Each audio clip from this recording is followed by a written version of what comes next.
Bismillahirrahmanirrahim. Bismillahirrahmanirrahim. Assalamualaikum warahmatullahi wabarakatuh. Alhamdulillah wassalatu wassalamu ala Rasulillah wa ala alihi wa sahbihi wa mawalah wa la hawla wa la quwata illa billahi wa ba'du. Alhamdulillah, segala puja dan puji hanya milik Allah Subhanahu wa taala. Salawat dan juga salam kita hadiahkan kepada Rasul kita Nabi besar Muhammad sallallahu alaihi wa ala alihi wasallam. Kita lanjutkan kajian malam ini, masih membahas tafsir singkat dari surah-surah pendek dalam juz amma.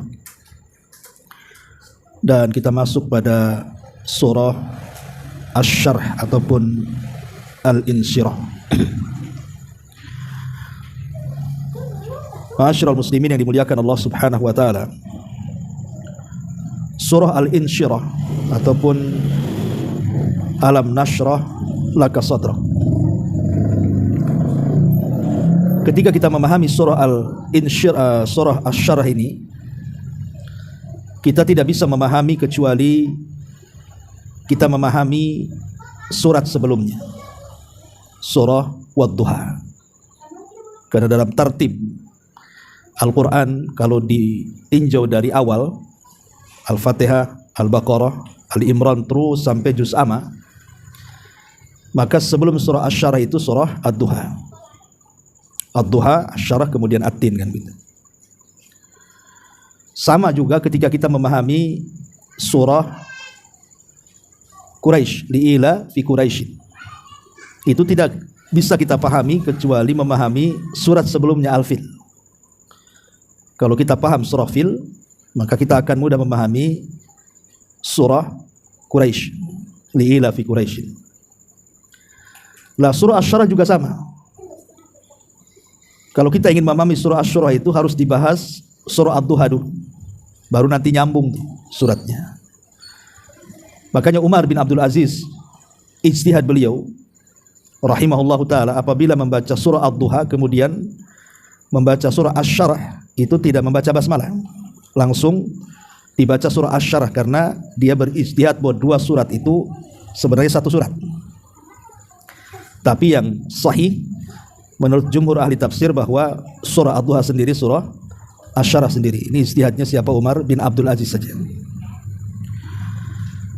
Ma'asyiral muslimin yang dimuliakan Allah Azza wa Jalla, Asy-Syarh sendiri artinya lapang dada. Dan kelapangan dada pada hari ini sangat kita hajatkan. Karena kita hari ini dihadapkan dengan berbagai macam masalah di tengah-tengah masyarakat, di tengah-tengah keluarga, sehingga diperlukan lapang dada. Ma'asyiral muslimin yang dimuliakan Allah Azza wa Jalla, sebab kita lihat bahwa banyaknya musibah, baik kepada harta kita, kita ditakdirkan menjadi fakir, kemudian juga terhadap kesehatan badan kita, kita ditakdirkan untuk sakit, ataupun banyak permasalahan di tempat pekerjaan, di dalam rumah tangga, di tengah-tengah masyarakat, itu terkadang menyempitkan dada. Dan sempitnya dada ini sangat bahaya, karena akan mengundang banyak penyakit satu sisi. Yang kedua, banyak persoalan tidak mungkin kita selesaikan. Orang kalau sempit dada itu kan susah berpikir, susah sekali berpikir gitu.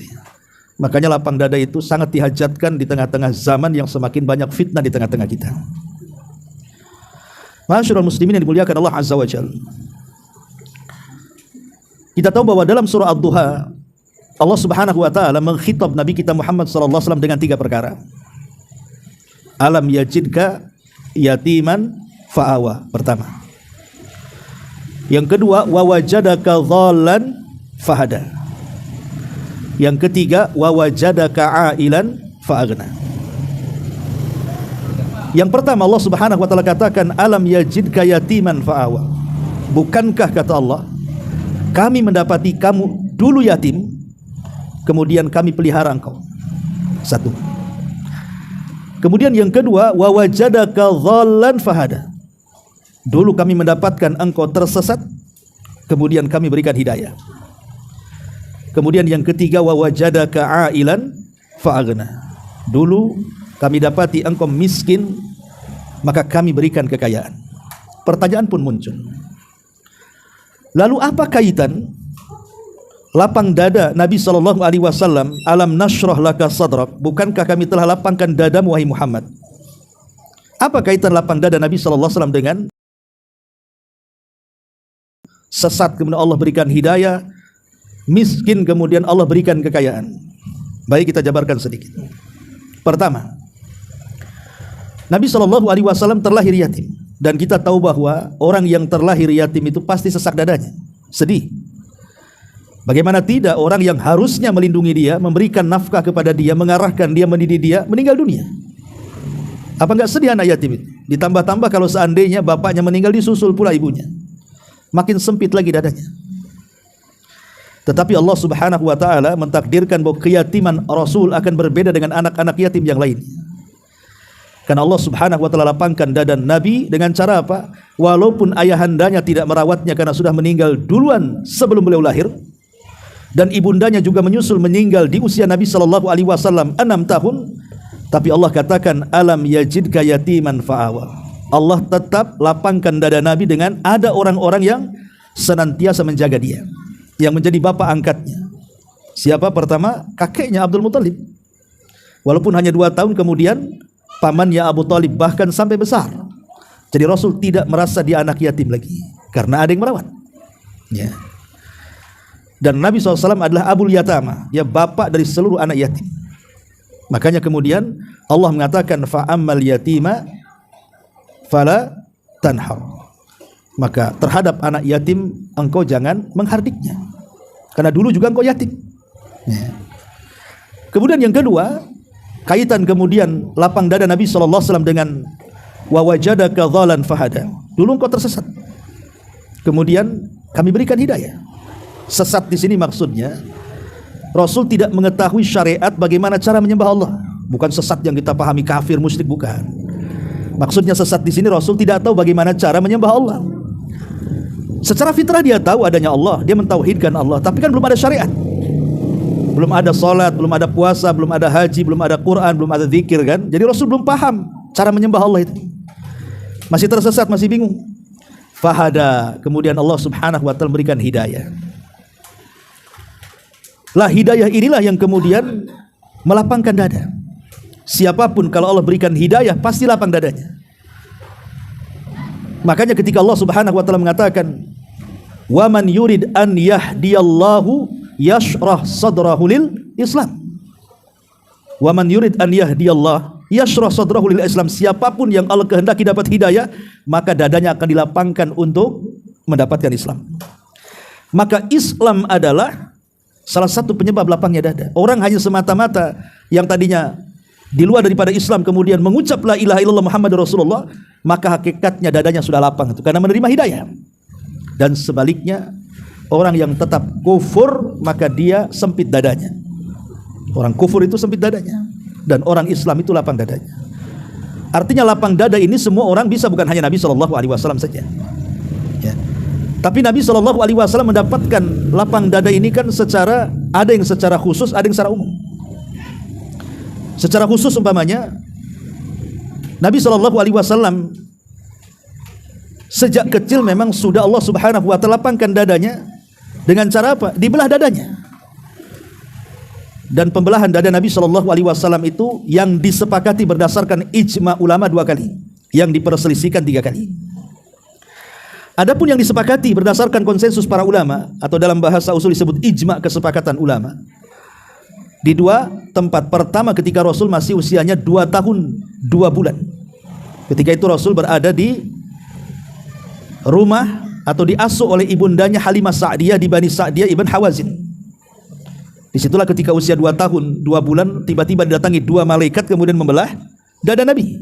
diambilnya jantungnya, kemudian dibersihkan dengan air zam-zam di dalam bejana dari emas, kemudian dimasukkan hikmah iman dan takwa, kemudian dimasukkan dan dijahit kembali. Ini yang pertama. Yang kedua yang disepakati adalah ketika peristiwa Isra dan Mi'raj, ketika Nabi SAW sedang tertidur di Hijr Ismail dalam riwayat, dan riwayat yang lain di Hatim, tiba-tiba kemudian didatangi malaikat, kemudian dibelah dadanya, kemudian diisi dengan hikmah, diisi dengan iman, ketakwaan, dan dikeluarkan penyakit-penyakit hatinya, kemudian dimasukkan kembali. Baru terjadilah peristiwa besar yang disebut dengan Isra dan Mi'raj. Baru Rasul melakukan perjalanan dari Masjidil Haram ke Masjidil Aqsa, dari Masjidil Aqsa ke Sidratil Muntaha, kemudian balik lagi ke Masjidil Aqsa, kemudian pulang lagi ke Mekah. Ini dua peristiwa ini disepakati. Yang diperselisihkan adalah ketika pembelahan dada Rasul sebelum diangkatnya menjadi Nabi dan Rasul. Jadi di hari Nabi SAW akan diangkat menjadi Nabi dan Rasul, maka Rasul dibelah dada lagi. Ini perselisihan para ulama yang ketiga ini. Tapi yang jelas bahwa sejak kecil Allah Subhanahu wa taala sudah melapangkan dada Rasul secara hissi, secara badan. Ya. Artinya Rasul berbeda dengan manusia yang lainnya. Karena tidak ada manusia, hatta para nabi sekalipun, dari sejak zaman Adam sampai Rasulullah, tidak ada yang dibelah dada kecuali Nabi SAW. Ini yang pertama. Ya. Yang kedua, Nabi SAW dilapangkan dadanya oleh Allah Subhanahu wa taala itu karena imtinan dari Allah. Memang anugerah dari Allah, tidak perlu minta lagi. Beda dengan para nabi, mereka harus minta. Contoh, Nabi Musa. Nabi Musa alaihi salatu wassalam ketika diangkat menjadi nabi dan rasul, kemudian Allah perintahkan untuk berdakwah kepada Fir'aun. Apa kata Musa? Rabbi srahli sadri wa yassirli amri wahlul 'uqdatam min lisani yafqahu qauli. Antum sering dengar kalimat ini. Ini doanya Nabi Musa. Rabbi srahli sadri, ya Allah lapangkan dadaku, aku mau menghadapi si Fir'aun nih. Rabbi srahli sadri wa yassirli amri, mudahkan urusanku. Ini si Fir'aun ini beda nih. Wahlul 'uqdatan, karena Musa ini pelat kalau ngomong. Lepaskan ikatan di lidahku ini supaya lancar ngomongnya. Artinya Nabi Musa alaihi salatu wassalam minta kepada Allah dilapangkan dadanya. Dan Allah kabulkan. Ketika dia berhadapan dengan Fir'aun, kemudian terjadi perdebatan sampai Fir'aun menuduh Nabi Musa membunuh dan harus dihukum. Musa tidak marah, seolah-olah nggak dengar. Kenapa? Musa kan sifatnya mudah marah. Nabi Musa itu, dia punya sifat mudah marah, mudah emosi, itu sifatnya Nabi Musa. Tapi ketika menghadapi Fir'aun, dia bisa tenang. Dia bisa tenang, dia seolah nggak dengar apa kata Fir'aun itu. Kenapa? Karena dia minta kepada Allah dilapangkan dadanya. Makanya di sini ada faedah besar bagi seorang dai atau da'iyah, orang yang mengajak manusia kepada kebaikan, orang yang mencegah manusia dari kemungkaran, para ustadz. Ya, tidak mesti ustadz lah, antum-antum yang berdakwah kepada saudara, kepada keluarga. Maka seorang pendakwah itu diperlukan lapang dada. Kalau tidak lapang dada, berhenti dakwanya. Tuh ngajak saudara, nasihati, suruh sholat tak mau sholat, marah tuh. Apalagi aku udah 100 kali tuh suruh sholat, tak mau sholat, malas deh. Banyak setannya itu. Kan ada orang akhirnya, kalau orang tidak lapang dada, selesailah dakwahnya. Ya kan? Maka bekal seorang dai itu kalau menasihati, minta kepada Allah, ya Allah lapangkan dada saya supaya bisa sabar. Kalau nggak sabar, ya resign lah jadi dai jadinya. Ya, makanya bekal seorang dai itu perlu meminta kepada Allah, ya Allah, Rabbi srahli sadri. Sebelum kita mengajak orang itu, ya Allah mintalah lapang dada saya mau ngajak orang nih. Seperti Nabi Musa ngajak Fir'aun itu, dia minta lapang dada. Kalau nggak lapang dada, mau Fir'aun nuduh macam-macam, pergi dia dari situ. Ngapain pula kan si Fir'aun. Kan itu. Makanya penting, ya, bekal seorang dai itu lapang dada. Makanya Nabi SAW diberikan oleh Allah Subhanahu wa taala kesabaran yang luar biasa. Allah mengatakan, fasbir kama sabara ulul azmi minar rusul. Wahai Muhammad, sabarkan seperti sabarnya para rasul. Sebab sabar itu salah satu wasilah lapangnya dada. Kalau nggak sabar, nggak lapang dadanya itu. Lah ketika Nabi SAW dikatakan dalam surah Ad-Duha, wa wajadaka dhalan fahada. Dulu engkau dapati engkau ini tersesat, kemudian berikan hidayah. Lah hidayah ini yang membuat lapangnya dada Nabi dan lapangnya dada kita semuanya. Makanya kita lihat orang-orang yang hijrah itu, kita lihat pengakuan-pengakuan artis-artis yang hijrah. Dulu sebelum mereka hijrah, sulit hidupnya. Setelah hijrah tenang, walaupun mungkin ekonomi, apalah istilah mereka itu kan. Ya karena memang hijrah itu salah satu bentuk lapang dada. Itulah hidayah. Hidayah yang membuat orang lapang. Minta kepada Allah hidayah supaya lapang dada kita. Kemudian yang ketiga Allah mengatakan wa wajadaka ailan fa'aghna. Lalu apa kaitan dengan alam nashrah laka sadrak? Ailan itu artinya fakir, orang fakir ini. Sesak dadanya, kawan. Lihat orang-orang yang susah itu, dia mikir makan besok apa kan itu. Apalagi kerjanya serabutan, besok dapat kerja atau tidak. Untuk mikir makan aja dia sesak dada dia itu. Tapi ketika Allah berikan kecukupan, walaupun tidak kaya, minimalnya luas lah lapang. Alhamdulillah ada yang dimakan. Alhamdulillah anak saya masih bisa sekolah, masih bisa beres PP. Alhamdulillah, ya saya sudah bisa berobat, sudah agak sembuh. Enak kalau Allah berikan rezeki kan, walaupun tidak kaya, penting cukup lah kan itu. Cukup. Beli mobil cukup, di rumah cukup, cukup semuanya kan itu. Sama aja dengan kaya. Baik, ya. Jadi itu kaitan kenapa kemudian ada korelasi antara surah Ad-Duha dengan surah Asy-Syarah. Baik, itu secara umum. Kita masuk pada asbab nuzulnya. Ya. Setiap surat itu kan pasti ada asbab nuzulnya. Jadi Nabi SAW ketika meninggal putra-putra beliau, Abdullah meninggal, Qasim dulu meninggal di waktu bayi. Kemudian punya anak lagi setelah diangkatnya menjadi nabi, kemudian diberi nama Abdullah atau At-Thayyib, meninggal juga di waktu bayi. Jadi ketika dua anaknya ini meninggal dari Khadijah bintu Khuwailid, maka orang-orang Quraisy itu menganggap sudah biarkan Muhammad itu, enggak usah diladeni katanya. Karena nasabnya sudah terputus. Karena nasab itu kan dari anak laki-laki. Ya. Dia tidak akan disebut-sebut lagi. Kalau sudah meninggal selesai itu, enggak ada penerusnya lagi karena semua anak-anaknya perempuan.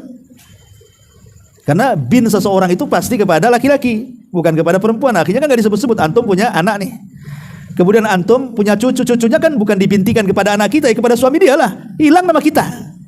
Ya. Nggak ada lagi, kita sudah rawat-rawat anak itu dari kecil, udah kawin, punya cucu, tak ada pula kita namanya di situ. Nama bapak dan bapak dia kan gitu. Ya. Jadi orang-orang Quraisy itu mengejek, ngapain pula disebut-sebut? Dia sudah nggak punya nasab lagi si Muhammad itu, nggak perlu disebut lagi katanya. Maka Allah Subhanahu wa taala turunkan ayat ini. Wa rafa'na laka dzikrak.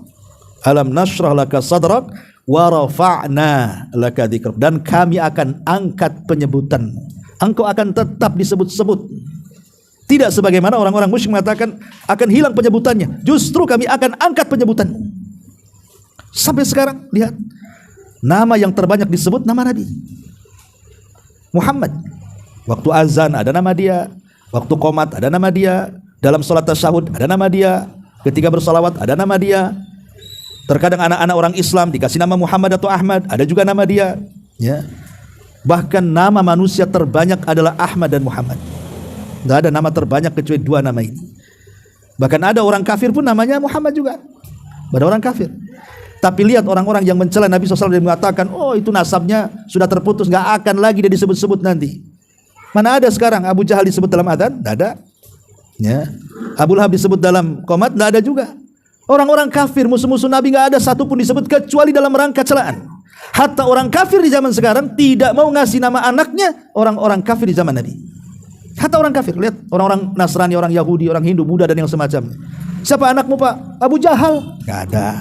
Ya. Sampai pun ngasih nama anaknya nggak mau Abu Jahal. Karena Allah putuskan tuh nama mereka. Sebagaimana mereka menuduh Rasul akan terputus, Allah yang putus mereka. Ya. Nah disinilah Allah katakan ini asbab nuzul surah Asy-Syarah ini. Ma'asyiral muslimin yang dimuliakan Allah Azza wa Jalla. Di sini Allah Subhanahu wa taala mengatakan alam nasyrah laka sadrak. Tentu yang namanya ayat itu dalam Quran itu al-ibratu bi umumil lafzi la bi khususis sabab. Sebuah pelajaran dalam Quran itu bukan melihat atau menilik khususnya sebab, tapi lihat keumuman lafadznya. Walaupun ayat ini khusus kepada Nabi sebenarnya, ini kan khitab kepada Nabi. Alam nasyrah laka, itu ada lakanya di situ. Laka itu artinya dhamir mukhatabah. Dhamir orang yang diajak bicara. Bukankah kami telah melapangkan dadamu? Artinya ke siapa? Ke Nabi kan? Dadamu hai Muhammad, bukan kepada umatnya. Tapi ibrah itu bukan khususnya sebab, tapi umumnya lafaz. Ayat ini juga mengkhitab kepada kita.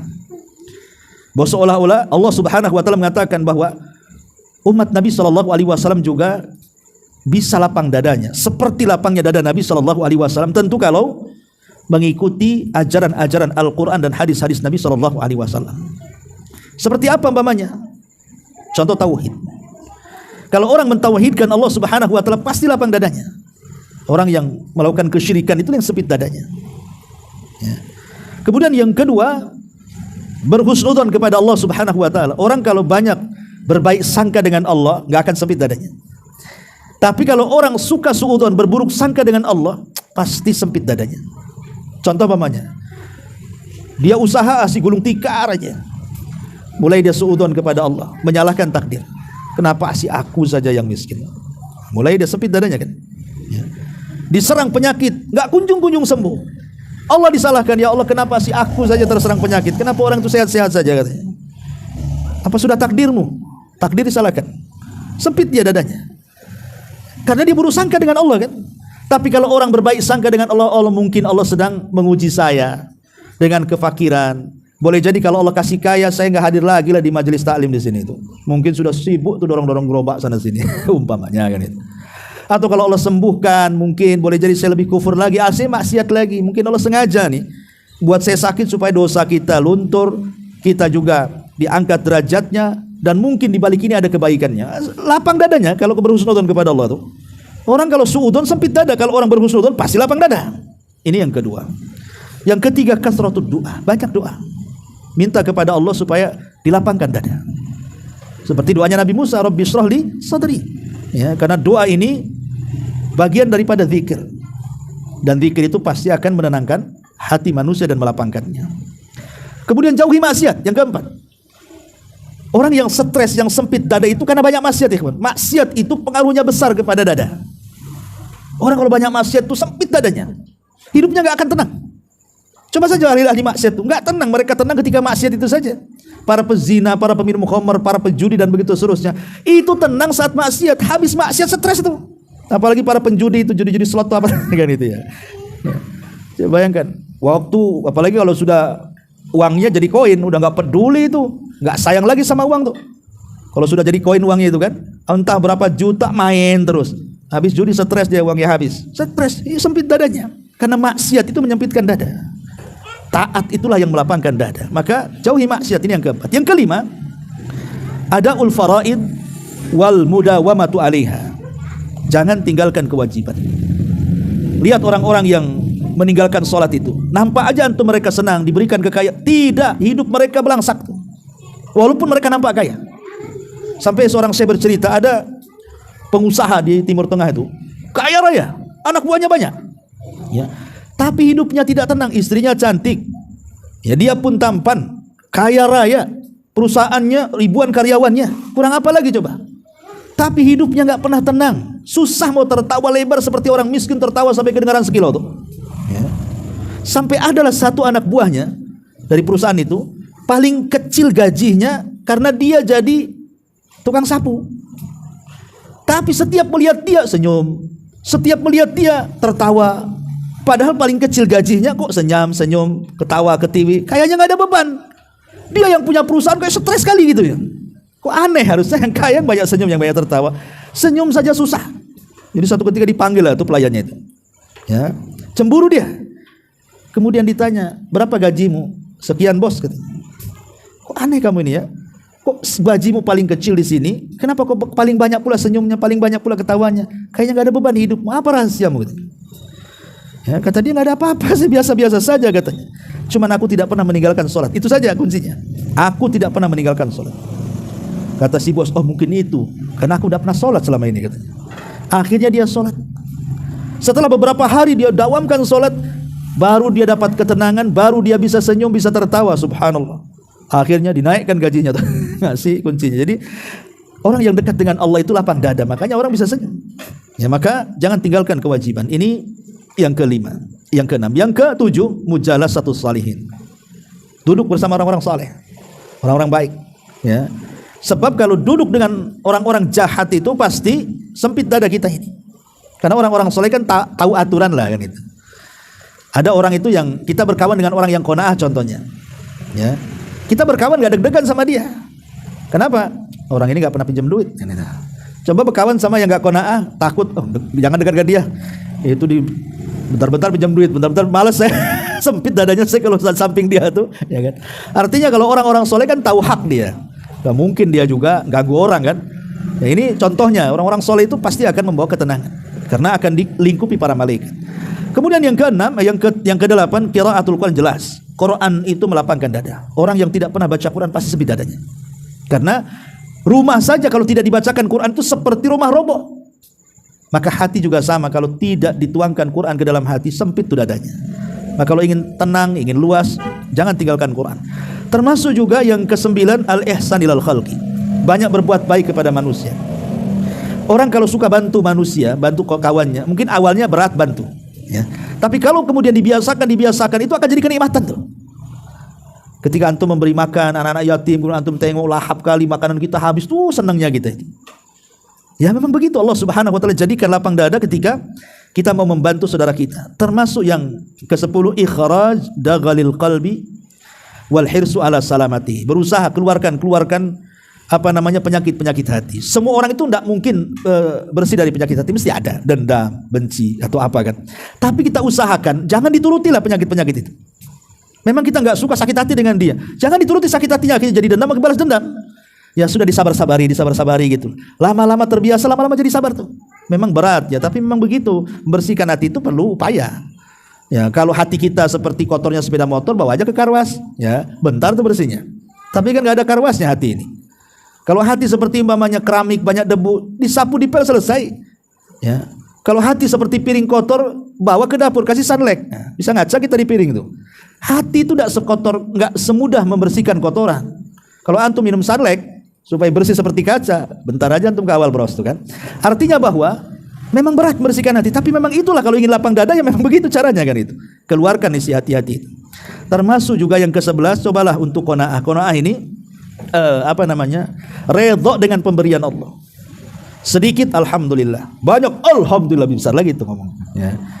Karena bagaimanapun Allah itu kan tetap kita puji, dan kita puja walaupun kita kaya, walaupun kita susah kan gitu. Walaupun sedikit, walaupun banyak, tetap kita ucapkan alhamdulillah. Karena alhamdulillah itu kalimat yang bisa mendawamkan nikmat. Kalau kita banyak bersyukur, maka nikmat kita itu akan tetap, bahkan akan ditambah. La in syakartum la azidannakum. Kalau kalian syukur, kami tambahkan itu. Kalau kufur, mana ditambah, makin azab yang datang. Termasuk juga hindari hal-hal yang bisa membuat kita sedih.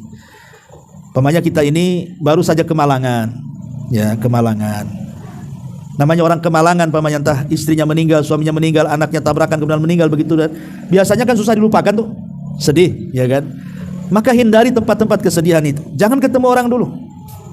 Ya, dan kalaupun biasanya kan kalau ketemu orang itu kemudian ditanya macam mana suami meninggal, cerita lagi, sedih lagi kan gitu. Ya. Cemana itu anakmu bisa gitu? Sebenarnya kalau kita mamanya ingin jauhi tempat-tempat yang buat sedih. Jadi kalau ditanya, sudahlah, nggak usah cerita. Allah sudah takdirnya. Begitu. Jangan diceritakan. Ini cerita sampai 100 kali karena 100 orang yang nanya suaminya yang meninggal gimana. Ya sedih terus jadinya kan. Kalau bisa nggak usah. Sekali cerita sudah. Ya. Gimana suami anti meninggal? Ya sudah takdir. Ya. Katanya kecelakaan, ya sudah takdir. Gitu aja. Jangan ceritakan dari awal. Iya, padahal saya sudah larang dia keluar dan naik motor dari awal. Ya sedih lagi akhirnya kan. Kapan jadinya kemudian hilang kesedihan itu? Jadi perkara-perkara yang mengulang kesedihan tutup. Ya, bilang aja ini semua takdir Allah. Takdir Allah semuanya. Atau perkara-perkara yang akan datang belum terjadi sudah sedih, stres. Cemana anak saya ini? Cemana kerjaan suami saya? Enggak usah. Yang ngatur nasib itu Allah, bukan kita. Ya, serahkan semuanya kepada Allah Subhanahu wa taala. Ya. Termasuk juga yang bisa menenangkan hati adalah at-taubah, bertobat kepada Allah Subhanahu wa taala, al-inabah, kembali kepada Allah Subhanahu, dan banyak lagi, ya. Tidak mungkin saya jelaskan karena kita fokus ke dalam tafsir lagi.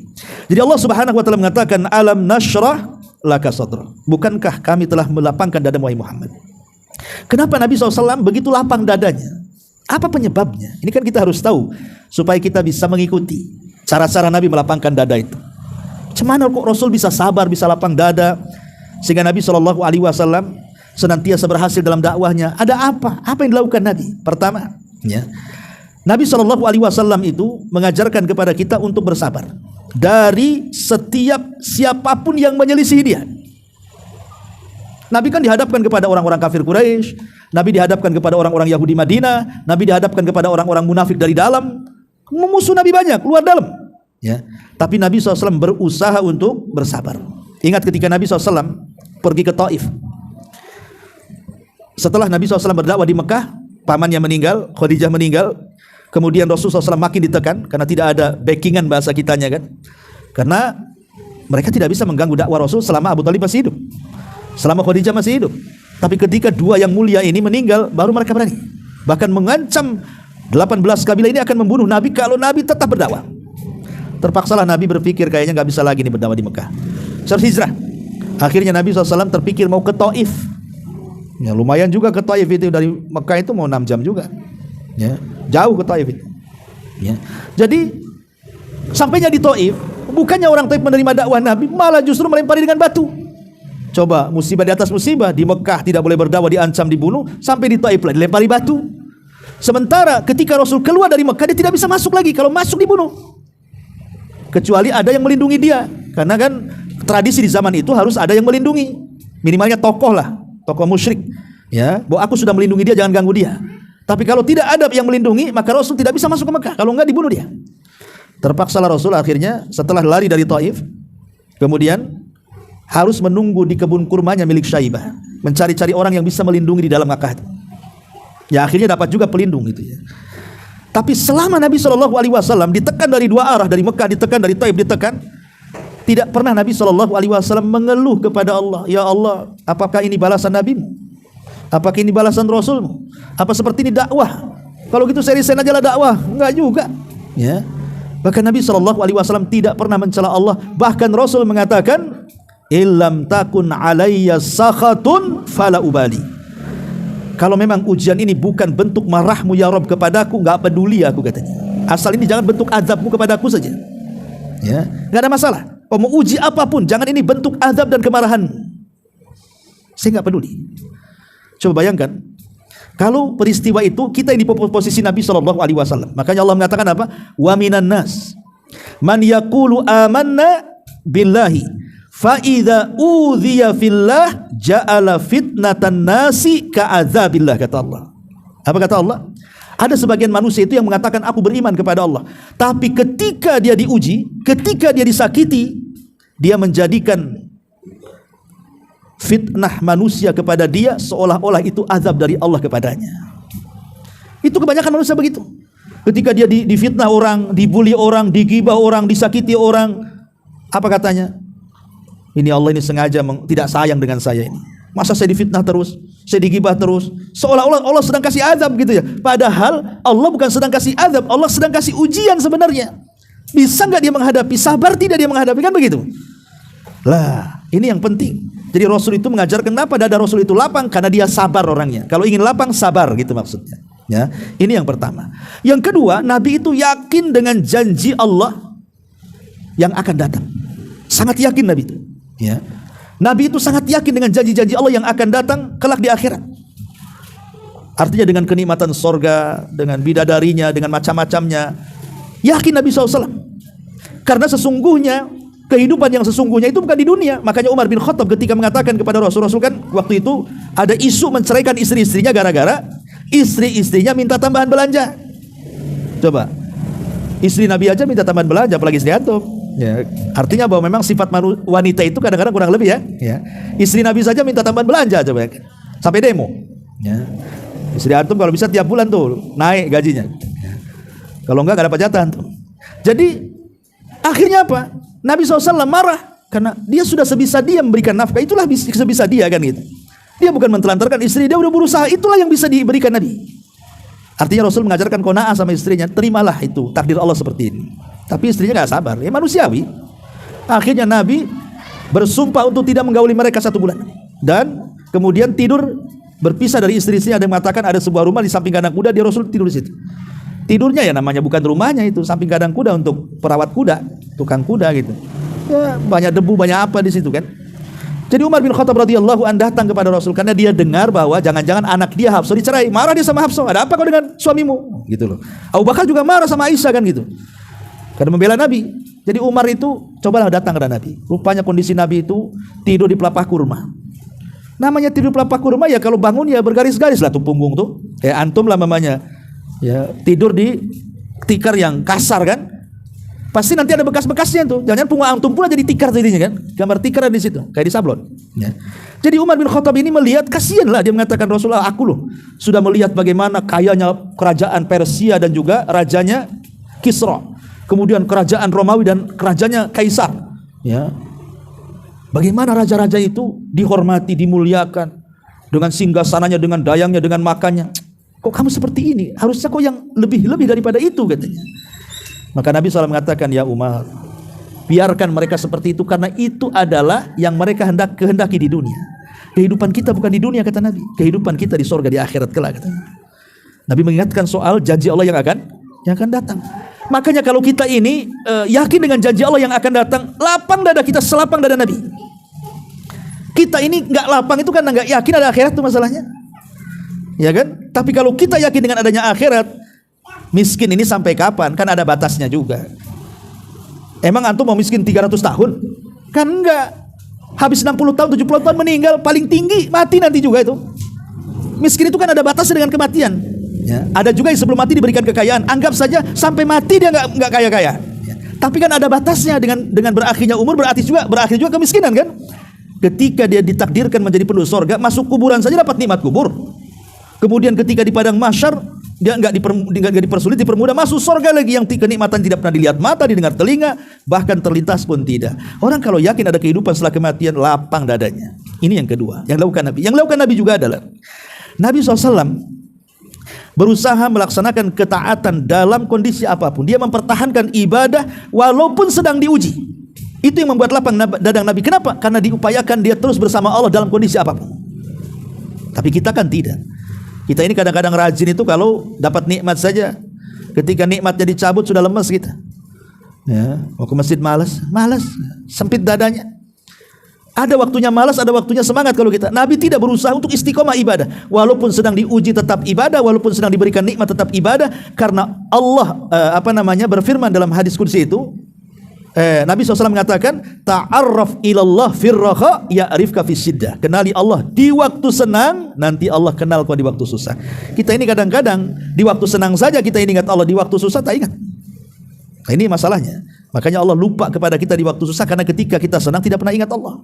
Ya, maka kalau ingin lapang dada, istiqomah dalam ibadah. Kemudian Nabi SAW tidak pernah tergesa-gesa untuk mendapatkan hasil. Dia tahu bahwa hasil itu dicapai setelah bekerja. Sempit dada kita ini karena terlampau panjang angan-angan kita ini. Kapan kayak orang depan, gue kaya kok, saya miskin aja. Angan-angannya jauh, Pak. Kapan pengen punya mobil, punya rumah, punya ini, punya itu, macam-macam lah kan. Tapi tidak mau kerja, ya tidak mungkin lah dapat. Akhirnya karena ingin jalannya pintas tapi tak pantas, ya tadi akhirnya larinya ke slot, togel. Kalau zaman dulu porkas kan. Zaman dulu kan, sampai orang gila ditahan. Berapa nomornya? Orang gila ditanya nomor zaman itu. Ya. Orang gila ditanya, dipegang, berapa nomornya? Orang gila. Sekarang yang gila siapa sebenarnya? Dia atau orang gilanya kan gitu. Orang gila ditanya, berarti yang gila itu dia kuadrat gilanya. Nggak puas nih orang gila, ternyata dipasang gak jebol. Lebih gila lagi, tidur di kuburan. Tidur di kuburan. Kadang-kadang apa? Bangunkan orang yang sedang tidur pulas, ditanya nomor. Bangun. Berapa nomornya? Zaman dulu kan gitu ya. Aneh-aneh kan itu. Nggak puas juga datang ke dukun. Dukun pula pendusta ditanya. Nah ini kan orang-orang yang nggak pernah lapang dadanya, ikhwan. Kan panjangnya angan-angan, sempit dadanya. Akhirnya jalan pintasnya nggak pantas jadinya. Terus Nabi SAW hatinya tidak berubah. Ingat, kalau antum ingin lapang dada, jangan pernah merubah hati. Berikan hati ini kepada Allah. Orang yang biasanya sempit dada itu karena hati kita berubah-ubah. Kalau ada yang muji, lapang dada kita. Kalau ada yang mencela, sempit dada kita. Itu namanya berubah-ubah hatinya. Kalau ingin lapang dada, maka jadikan celaan dan pujian manusia itu sama saja. Itulah Nabi. Ya. Tapi kalau kita melihat, kalau orang tepuk tangan sama kita, lapang dada kita. Tapi kalau tangan yang bertepuk diletakkan di muka dia seperti ini, sempit pula dada kita. Jangan seperti itu manusia. Orang yang mulia itu orang yang hatinya akan berubah. Dia mau menghina saya silakan, mau mencela saya silakan, mau memuji juga silakan. Hati saya tetap seperti ini. Ya itulah Nabi SAW mengajarkan seperti kalau ingin lapang dada seperti itu memang ya. Nah, kalau kita mau mengikuti tata cara Nabi SAW dalam melapangkan dada, maka Allah mengatakan alam nashrah laka sadrak. Pasti dada kita juga akan lapang, ikhwan. Ya. Kemudian Allah mengatakan alam nashrah laka sadrak wa rafa'na laka dzikrak. Dan kami akan angkat penyebutan wahai Muhammad. Tadi saya sudah jelaskan. Nabi itu diangkat oleh Allah baik di dunia ataupun di akhirat. Ya. Di dunia namanya disebut-sebut di mana-mana. Bahkan Allah mengangkat derajat Rasul dalam Al-Quran. Tidak ada satu nabi yang dipanggil tidak ada satupun nabi yang panggilannya seperti Allah memanggil Nabi SAW. Allah dalam Quran tidak pernah menyebut nama, Tidak pernah kita dapat dalam Quran itu ya Muhammad, tidak ada. Tapi kalau nabi-nabi yang lain disebut namanya. Ya Nuh, ya Ibrahim, ya Adam, disebut. Ya Lut. Tapi tidak ada Quran menyebut ya Muhammad, kecuali dalam bentuk khabar. Muhammadur Rasulullah itu dalam bentuk khabar tapi bukan memanggil. Ya. Tapi kalau ya Muhammad enggak akan didapati dalam Quran. Yang ada ya ayuhan nabi, ya ayuhar rasul, ya ayuhal mudaththir, ya ayuhal muzammil, itu panggilan-panggilan mulia dan itu menunjukkan diangkatnya Nabi sallallahu alaihi wasallam. Ya, itu di dunia Allah angkat derajatnya dari para nabi yang lain, bahkan Allah berikan mukjizat terbanyak dari seluruh mukjizat nabi-nabi yang lain. Bahkan para ulama sampai menyebutkan mukjizat Rasul itu 1000 lebih mukjizat nabi itu. Dan mukjizatnya yang paling besar Al-Quran tidak pernah padam sampai kiamat. Tapi mukjizat yang lainnya terhapus dengan adanya Quran. Dan itu bentuk diangkatnya Nabi. Itu di dunia dan banyak lagi di akhirat. Jelaslah dia akan memberikan syafaatul uzma. Dia yang yang membuka pintu sorga. Dia akan diangkat sampai ke di depan arsy Allah untuk meminta syafaat kepada manusia. Banyak ya keutamaan. Bahkan dia orang yang pertama melintas Shiratal Mustaqim. Dia orang pertama muncul dari kuburan dan begitu seterusnya. Ya, itu bagaimana Allah Subhanahu wa taala mengangkat derajat Nabi SAW. Wa rafa'na laka dzikrak. Kemudian Allah mengatakan alam nashrah laka sadrak wa wada'na anka wizrak. Wa wada'na dulu ya. Wa wada'na anka wizrak alladzi anqadha dhahrak. Kita lewat dua ayat ya. Wa wada'na anka wizrak alladzi anqadha dhahrak. Dan kami telah meringankan beban tugas kenabianmu yang memberatkan punggung. Allah mudahkan semuanya coba. Padahal Nabi itu kan pemula yang memulai dakwah, yang membawa risalah baru. Di awal dakwah Rasul disebut gila, disebut tukang sihir, disebut pemecah belah, disebut tukang tenun, macam-macam, diintimidasi dan berat tugas Nabi itu. Ya. Tetapi Allah Subhanahu wa taala angkat semua beban-beban itu. Nabi bisa melaluinya. Sampai akhirnya hijrah ke Madinah, Islam tersebar semuanya, bahkan terjadi Fatu Mekah pula dikuasai Nabi. Allah angkat beban-beban itu. Ada yang mengatakan wizrak itu artinya dosa. Mungkinkah Nabi SAW melakukan dosa? Tidak. Rasul tidak pernah melakukan dosa besar. Tapi kalau dosa kecil ada sebagian mengatakan mungkin. Ada yang juga mengatakan tidak mungkin. Tapi ada yang mengatakan juga mungkin. Tapi yang dimaksud di sini, maksudnya Allah maafkan segala kesalahan-kesalahan Nabi itu bukan menyangkut dosa besar, tidak. Karena namanya Nabi itu manusia, pasti terjerumus kepada salah juga kan begitu. Tapi kesalahan Nabi itu Allah angkat, Allah ampuni yang telah, yang sedang dan yang akan datang, sehingga betul-betul manusia bersih dari dosa. Seperti contohnya ketika dia sedang berdakwah di tengah-tengah pembesar Quraisy. Datang orang buta, Abdullah ibn Umi Maktum. Karena dia orang buta, Nabi gak peduli, tetap aja dia berdakwah kan gitu. Bahasa kitanya, buat apa kamu datang kemari? Nanti ajalah kan gitu. Ini saya sedang menghadapi para pembesar, kalau dia masuk Islam, cuma masuk Islam. Tapi Allah katakan, abasa wa tawalla. Turun ayat, abasa wa tawalla an ja'ahul a'ma. Nanti akan sampai juga kepada ayatnya, surah Abasa. Menegur Nabi, gak boleh, ini yang jelas-jelas masuk Islam, kau tidak hiraukan. Mereka yang belum jelas masuk Islam, kau hadapi katanya. Jangan begitu. Nah, ditegur sama Nabi, sama Allah, karena kesalahan kan. Tapi kesalahan-kesalahan yang seperti ini diangkat sama Allah Subhanahu wa taala, diampuni, sehingga Nabi terhapuskan semua dosa-dosanya. Ya, ini artinya wa wada'na anka wizrak alladzi anqadha dhahrak wa rafa'na laka dzikrak, tadi sudah dijelaskan. Kemudian dan ingat di sini Allah mendahului kalimat wa wada'na, kemudian rafa'a, wada'a dengan rafa'a. Awalnya kan wa wada'na artinya wada'ah, kemudian setelahnya wa rafa'na rafa'a. Apa arti wada'ah, apa arti rafa'a? Wada'ah itu artinya meletakkan. Kalau rafa' artinya meninggikan. Jadi meletakkan, meninggikan. Ya. Di sini ada faedah dua kalimat ini, itu keajaiban lafaz Quran tuh. Ya. Ketika Allah mengatakan terhadap dosa wa wada'na, kami letakkan, artinya letakkan ke bawah. Ya. Kemudian setelah itu Allah katakan wa rafa'na laka dzikrak. Kemudian kami angkat. Di sini ada faedah bahwa setiap dosa pasti akan merendahkan pelakunya. Setiap zikir kepada Allah dan ketaatan dia kepada Allah pasti akan mengangkat pelakunya. Maka siapapun yang melakukan dosa tidak mungkin diangkat, tapi siapapun yang meninggalkan dosa itulah yang diangkat. Itu makna daripada wadha'a dan rafa'a.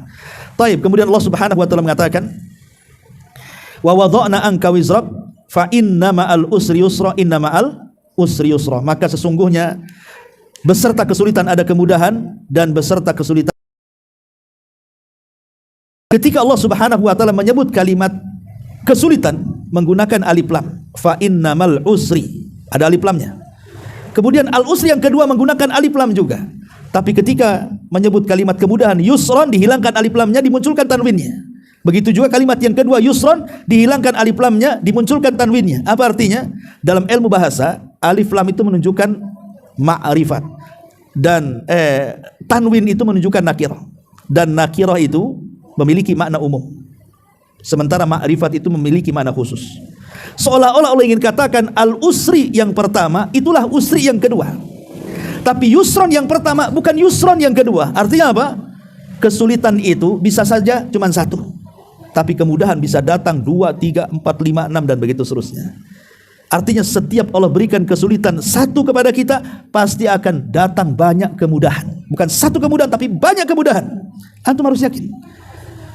Coba dalam hidup antum, lebih banyak menangis atau tertawa? Kan begitu. Lebih banyak susah atau senang?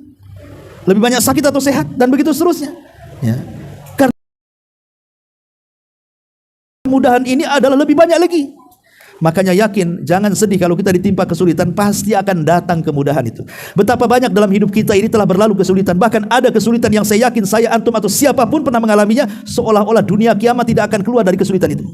Tapi sekarang antum bisa tertawa, bisa tersenyum, bahkan kesulitan yang kayaknya kayak kiamat itu sudah lupa pula antum tuh. Ya. Nah, ini kan namanya inna ma'al usri yusra. Kemudian Allah Subhanahu wa taala tutup, fa idza faraghta fansab wa ila rabbika farghab. Apabila engkau telah selesai dengan satu kebaikan, maka teruslah bekerja keras untuk kebaikan yang lainnya, dan hanya kepada Allah lah kalian berharap. Artinya fa idza faraghta fansab, banyak penafsiran, saya bacakan secara singkat. Artinya apabila engkau sudah selesai melaksanakan tugas, jangan berhenti, tapi bertugas lagi. Ada yang mengatakan kalau engkau selesai sholat wajib, jangan berhenti, cepat sholat sunnah. Ini satu penafsiran. Yang kedua, apabila engkau selesai sholat, cepat berdoa, jangan diam saja. Ya.